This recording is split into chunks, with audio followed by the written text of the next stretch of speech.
Hello and welcome to Firstpost Africa, where we get you the top stories from the continent and from across the world. I'm Joshua Barnes, live from the Firstpost studios. First, let's take a look at the headlines. Thailand launches airstrikes on its neighbour Cambodia, with both sides trading blame for renewed fighting on their disputed border that has killed 4 Cambodian civilians and a Thai soldier. Sudan's paramilitary Rapid Support Forces, at war with the Sudanese army, says that it has seized the country's largest oil field at the southern border.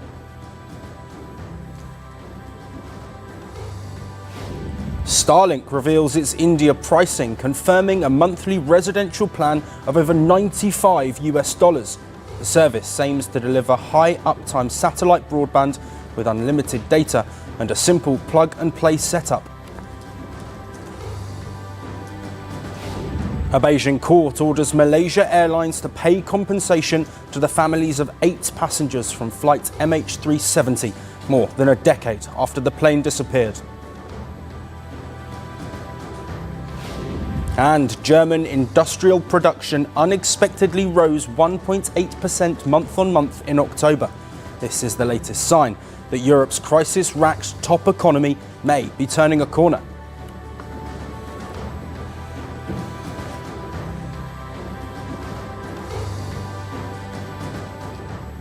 Hello and welcome. Our top story is from Benin, where the government has foiled a coup attempt. Benin's president announced late on Sunday that the situation was completely under control.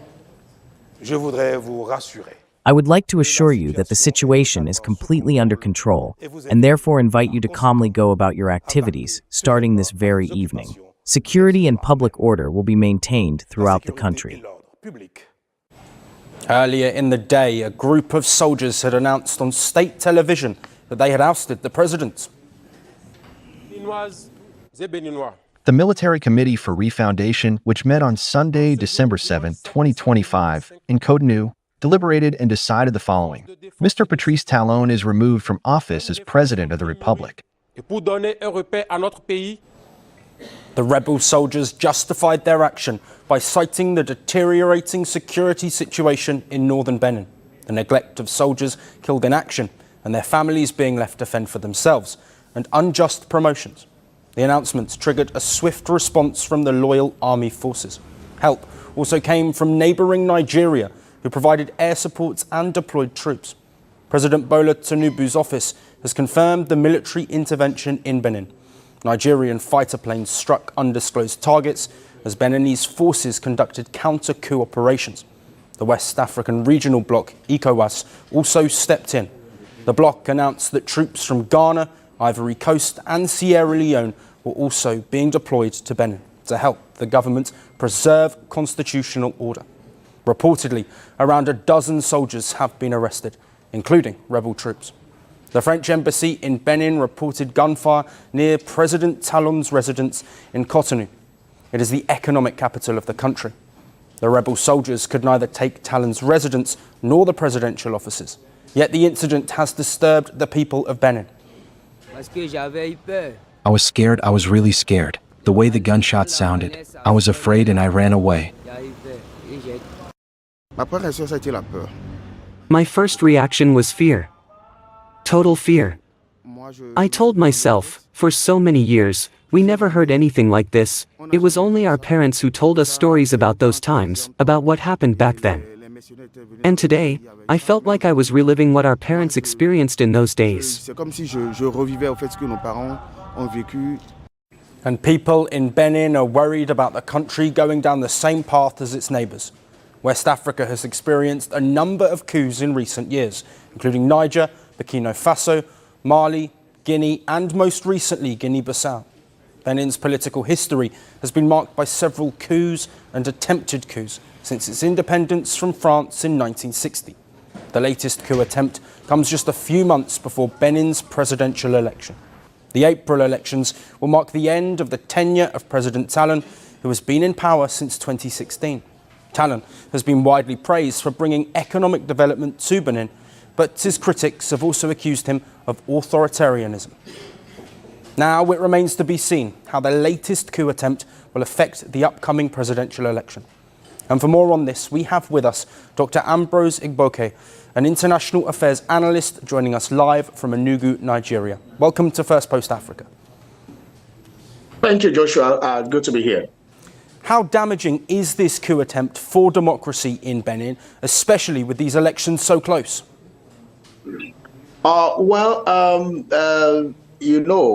The coupists must have been, agendaed by what is happening around West Africa. You mentioned earlier these countries that have experienced coup d'etat between just 3 years. And many of them have succeeded, except the one that happened recently, that of Guinea-Bissau.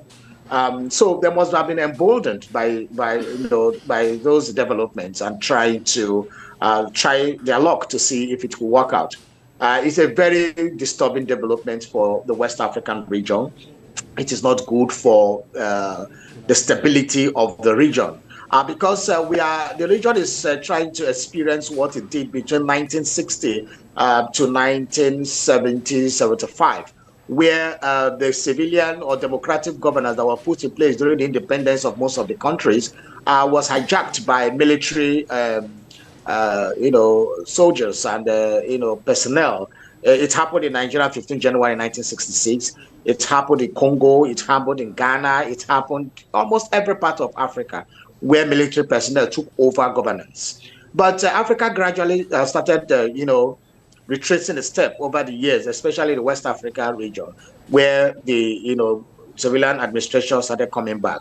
Unfortunately, some of these military boys want to start again and bring back what the dirty happenings of the 1960s. And this must not be allowed to happen. And that is why ECOWAS has always stood and said, condemn all the coups. That coup is not the answer.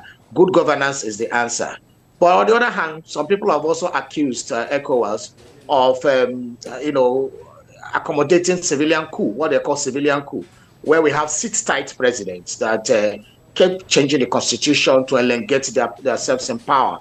And that has been the mix of reactions in West Africa as a whole, that if ECOWAS speaks against coup d'etats, ECOWAS must also speak against civilians in democratic settings who keep changing the constitution to elongate and perpetuate themselves in power. That, for them, is also a civilian coup. Yes, and Ambrose, Nigeria have stepped in to stop this coup. Why is Nigeria involved, and how pivotal is the nation for that regional stability? Nigeria has always played a major role in African stability.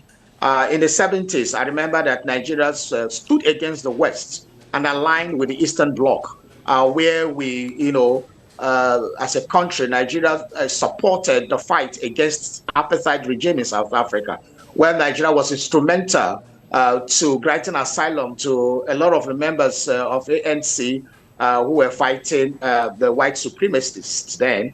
And Nigeria also were involved in the tactical war in Rhodesia, those days now called Zimbabwe. And I remember Nigeria supporting people like Robert Mugabe, Thomas Nkoyo, and other people who were, agitators and fought against white supremacy and white apartheid.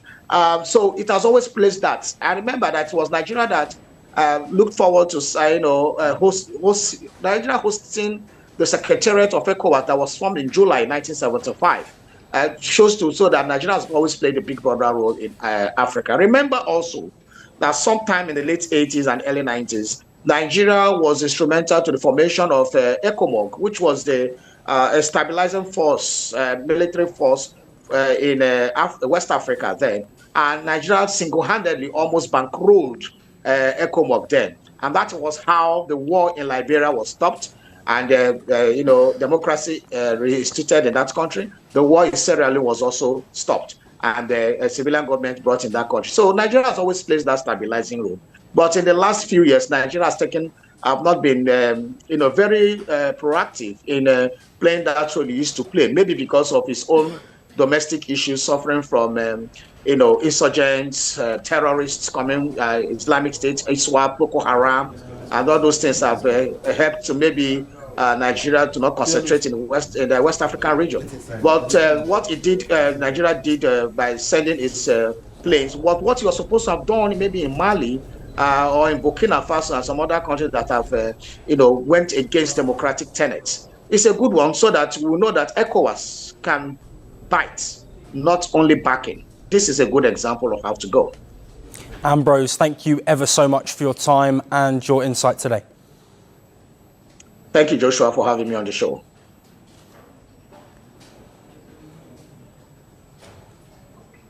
Shifting our focus now to Uganda, where the opposition leader, Bobi Wine, says he was attacked at a campaign rally on Saturday. Fresh video from Bobi Wine's team shows chaos on the road of Gulu, where the rally took place. Speaking to the media, he said security forces and police beat people up, hitting them with sticks and gun butts. Visuals from the scene show cars smashed and sound equipment destroyed. At least 18 people were reportedly injured. 6 of them were reportedly hospitalised, including one of Wine's closest allies, who was left bleeding from the head. Wine says among the attackers were operatives disguised in civilian clothes. They allegedly used radio calls to orchestrate the brutality. According to his campaign, street gangs armed with bottles and machetes were also deployed. Wine says his loyal supporters formed a human shield, taking blows to protect him. After the incident, the 43-year-old singer-turned-politician says this brutality won't stop him. This was systematic targeting me as a presidential candidate. Without my people taking the hits, I'd be dead or seriously hurt. Museveni and his regime are scared of the people. But no brutality will stop us. This is how the military brutalized us in Gulu. The world must not look on as Museveni continues to get away with all these crimes against humanity. A time must come when enough is enough. Well, Uganda's police and military haven't yet issued a statement, but this isn't an isolated incident. It's part of a pattern shaping the run-up to Uganda's 2026 presidential vote, an election already under fire for reported intimidation and force. Just weeks ago, in November, police shot live bullets at Wine's rally in Iganga. 1 was killed and 3 were seriously wounded. Police blamed the stone-throwing crowds for starting the violence, but Wine says it was the security forces who fired indiscriminately. Wine says these assaults are part of a wider state-enabled campaign to suffocate his movement.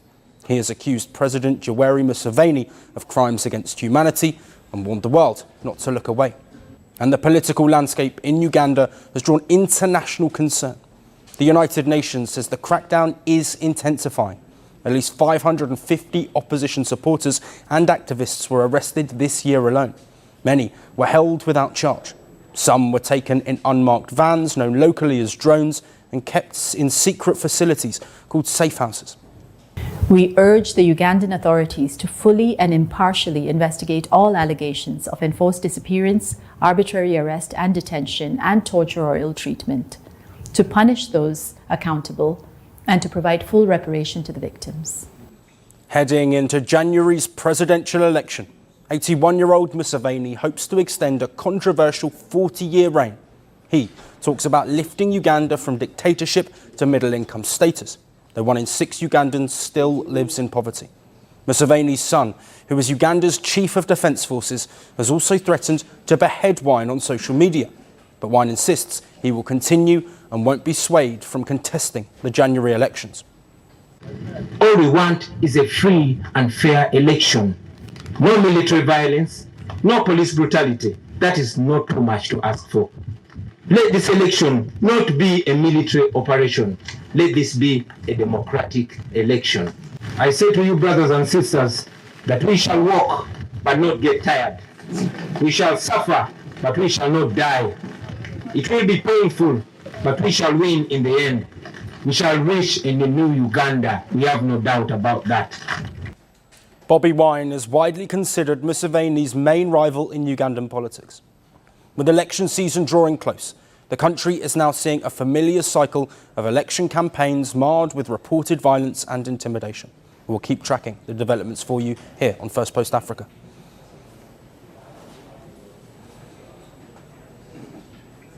A community near South Africa's capital is grappling with the tragedy.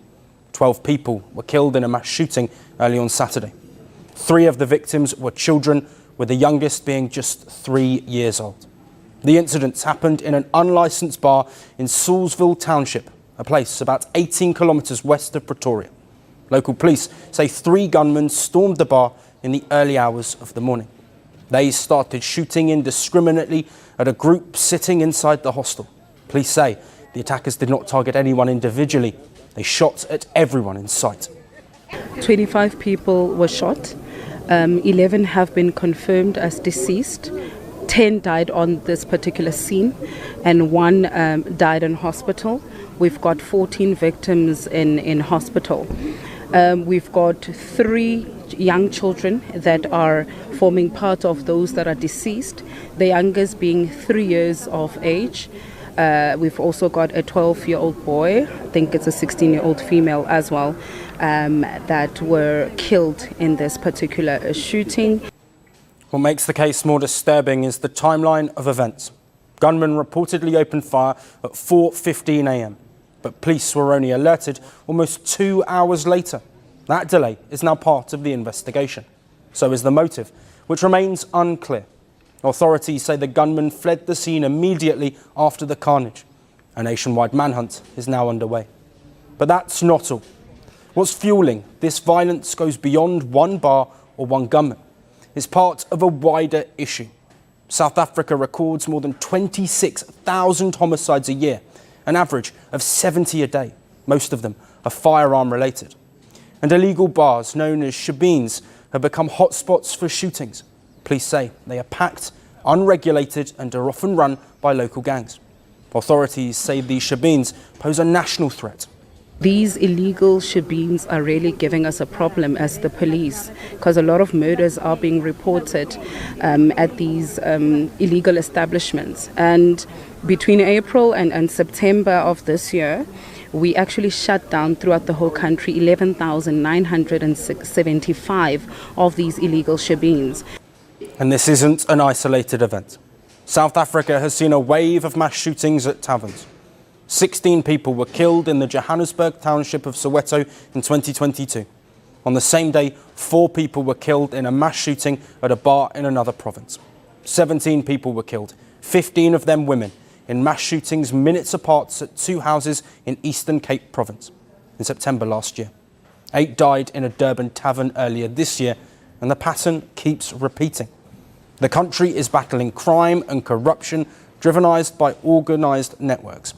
Reports say weak policing across the country is also hampering the country's crime response. The country of 63 million people has relatively strict gun ownership laws, but many killings are also committed with illegal guns. Most of these guns are handled by organised networks and smuggled from across the border. This shooting in Salisville exposes the same fault lines again. But for families of the victims, none of that matters right now. They're burying their loved ones as young as 3 years old, and they want answers. Police say they are interviewing witnesses, combing CCTV footage and tracing the trail of evidence related to this latest shooting. They say arrests are only a matter of time. But critics say South Africa's gun crisis demands answers now. For the families in Salisville, justice begins with catching the gunman. For the country, it begins with fixing the system that lets tragedies like this repeat.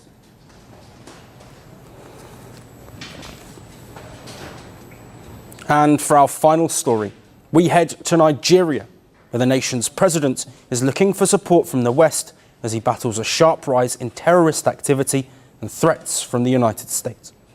Nigerian President Bola Tinubu has reached out to French counterpart Emmanuel Macron, according to the European president, amid a rise in violent terrorist kidnappings in the nation's north, and as Donald Trump threatens US military action in Nigeria over what he calls the mistreatment of Christians in the country. Macron detailed the conversation with Tinubu on the social media platform X. I spoke with President Tinubu of Nigeria. I conveyed France's solidarity in the face of the various security challenges, particularly the terrorist threat in the north. At his request, we will strengthen our partnership with the authorities and our support for the affected populations. We call on all our partners to step up their engagement. No one can remain a spectator. But Macron's comments come at a time where French influence in West Africa has fallen away. The former colonial power never ruled Nigeria, but did control much of Western Africa until the 50s, 60s and 70s. And in recent decades, French troops have withdrawn as the former colonies turn away from the West and towards nations like Russia and China. So it is not clear what support Macron will offer Tinubu. But these discussions come at a moment of real tension in Nigeria. The country has been placed under a state of emergency by the government. Hundreds of people have been kidnapped in recent weeks, with security forces unable to get on top of terrorist activity in several regions. In less than 10 days, the country recorded 5 major kidnappings from the Kebbi, Kwara and Zamfara regions. Hundreds still remain missing, with no group taking responsibility for the abductions. In Niger State, more than 250 students are still missing after a mass kidnapping at a Catholic school on November the 21st. Around 50 people managed to escape after more than 300 were kidnapped. For the past 2 weeks now, from pain it turns to sorrow. Because as a mother, when you look back and you think of what is it that must have been happening to those children where they are, where we don't have any clue of what is happening to them, the pain gradually turned into sorrow. And aside from the sudden rise in kidnappings, US President Trump's rhetoric has provided further uncertainty. Trump has spoken out against attacks on Christians in Nigeria, ordering a military plan to be drafted to tackle terrorism in the nation. Nigeria's president has stood firm, denying that it tolerates any religious persecution. But after recent attacks on churches, some in Nigeria are also sounding the alarm. Christians, both Christians and Muslims are being attacked. But when you look at the train of events, you will see that the Christians have been attacked more, because most of churches, our religious institutions, our religious places of worship have been attacked. Most of our people have been killed. And who are the ones perpetrating this? We know. Millions of Nigerian people are living in fear following a wave of terrorist activity. Threats from Trump, with global pressure mounting to tackle a crisis seemingly out of Tinubu's control. Could French President Emmanuel Macron be the lifeline that Nigeria needs? We will keep monitoring the developments in Nigeria and bring you all of the updates. Well, that's all we have on the show for today. We will see you again tomorrow at the same time. Until then, thank you for watching.